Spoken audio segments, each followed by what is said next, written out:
Shalom saudaraku yang terkasih di dalam Tuhan. Pada hari ini kita akan bersama-sama merefleksikan kepada firman Tuhan dengan tema melayani dengan karunia. Teks firman Tuhan terdapat dalam Roma pasal 12 ayat 3 sampai dengan ayat yang ke-8.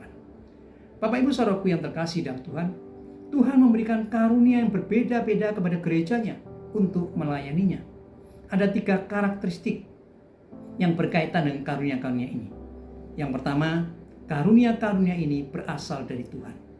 Pertama-tama yang perlu kita tahu bahwa Tuhan adalah pencipta kita.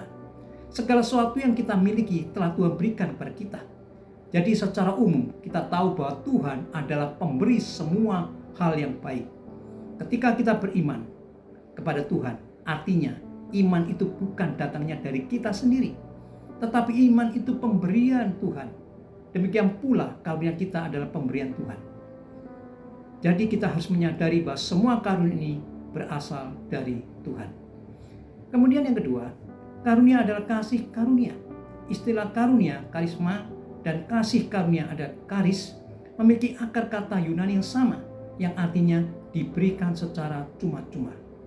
Dalam konteksnya, kasih karunia ini berkaitan dengan karunia-karunia rohani, bukan karunia kebenaran. Ini menunjuk pada pertobatan Paulus dan panggilan untuk menjadi rasul bagi bangsa-bangsa bukan Yahudi.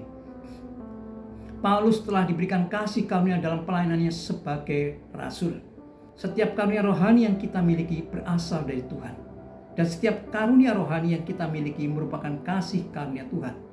Mari kita pergunakan karunia kita untuk kemuliaan Tuhan. Kemudian yang ketiga, karunia-karunia untuk melayani. Karunia-karunia yang telah diberikan Tuhan kepada kita melalui kasih karunia-Nya hendaknya digunakan untuk melayani, secara khusus untuk kepentingan gerejanya. Paulus dengan jelas menyampaikan bahwa jemaat gereja memiliki karunia yang berbeda-beda untuk memberi manfaat satu sama lain dan bersatu sebagai satu tubuh di dalam tubuh Kristus. Yaitu kemudian menyoroti beberapa karunia dalam bagian ini. Ada karunia melayani, karunia nubuat, karunia mengajar, karunia menasihati, karunia memberi atau berbagi, karunia memimpin. Setiap karunia ini harus ditunjukkan atau didemonstrasikan, tetapi bukan untuk kesombongan, melainkan untuk kemuliaan Tuhan. Sebaliknya, apabila kita memiliki karunia, janganlah mencoba menghindar atau menolak apabila Tuhan sudah memberi karunia kepada saudara untuk melayani Tuhan. Kalau kita menolak, tentu Tuhan bisa mengambil kembali karunia itu. Sebagai penutup refleksi kita pada hari ini, kebersihan kita secara total pada Kristus harus menerbitkan pelayanan kepada Kristus dan bagi sesama. Dan karunia-karunia yang kita miliki menekankan kesatuan kita dalam tubuh Kristus dan menyadari keberagaman karunia kita.